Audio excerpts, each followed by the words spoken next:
आपल्याकडे अन्न औषध प्रशासनामध्ये जी माहिती प्राप्त झाली आणि त्याच्यानुसार आपण तात्काळ या ठिकाणी नोबल हॉस्पिटलमधील या मेडिकल स्टोअरला मी व्हिजिट केलेलं आहे. त्याच्यामध्ये औषध याच मेडिकलमधून घेतलं पाहिजे या या प्रकारचा किंवा याच्या व्यतिरिक्त कोणत्याही परवानाधारक मेडिकलमधून घेऊ शकतात अशा प्रकारचा या ठिकाणी फलक प्रदर्शित केलेला नाहीये. हे मान्य आयुक्तांचं जे परिपत्रक होतं त्याचं उल्लंघन दिसून येते. त्यासोबत या ठिकाणी असं दिसून येते की आपले या हॉस्पिटलच्या पहिल्या मजल्यावरून प्रिस्क्रिप्शन डायरेक्ट या मेडिकलमधील त्यांच्या कम्प्युटरवरती डिस्प्ले होत आहेत आणि त्यानुसार हे औषधं पेशंटना फक्त या ठिकाणी औषधाचे बिल भरण्यासंदर्भात पाठवत आहेत. पेशंटला कोणत्याही पेशंट किंवा त्याच्या नातेवाईकांना प्रिस्क्रिप्शन दिलं जात नाहीये आणि त्याच्यानुसार इथं औषध विक्री त्या संदर्भातले सर्व पुरावे मी माझ्या तपासणी अहवालात नोंद करून घेतलेले आहेत. त्या व्यतिरिक्त या मेडिकलचं मी ड्रग अँड कॉस्मेटिक ऍक्ट नुसार सखोल तपासणी करतोय.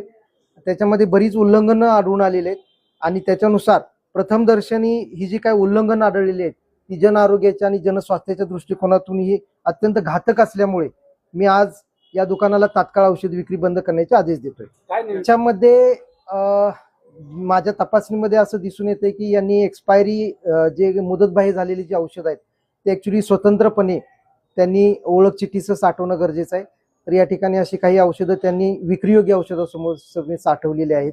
त्याच्यानंतर जे 2 to 8 डिग्री ज्याला आपल्याला शीतपेटीमध्ये फ्रीजमध्ये साठवणं गरजेचं आहे अशा औषधं त्यांनी रॅकमध्ये सर्वसामान्य तापमानात साठवल्याचे दिसून येते. मान्य आयुक्तांच्या परिपत्रकाचं तर उल्लंघन आहेच, त्यासोबत असे काही गंभीर मुद्द्यांचं उल्लंघन दिसून येते. त्याच्यामुळे आपण त्याच्यावरती तात्काळ कारवाई करतो. हा, तसेच वरिष्ठांकडून आदेश आज सकाळी प्राप्त झाले, त्यानुसार तात्काळ या दुकानाला तपासणीसाठी आपण व्हिजिट केलेलं आहे आणि त्या अनुषंगाने आपण त्यांची सखोल तपासणी करून त्या अनुषंगाने त्याच्यावरती आपण तात्काळ कारवाई करतोय. डॉक्टरांनी सर्व आरोप जे आहेत ते फेटाळून लावले. ज्यांचं हे हॉस्पिटल आहे, जे मेडिकल आहे, त्यांनी सर्व आरोप फेटाळले. आता तुम्ही कारवाई करताना प्रत्यक्ष माझ्या तपासणीमध्ये बरेच काही औषधाचे जे काही नियम आहेत आपल्या ड्रग अँड कॉस्मेटिक ऍक्ट मध्ये त्याचं गंभीर उल्लंघन आढळून आलेले.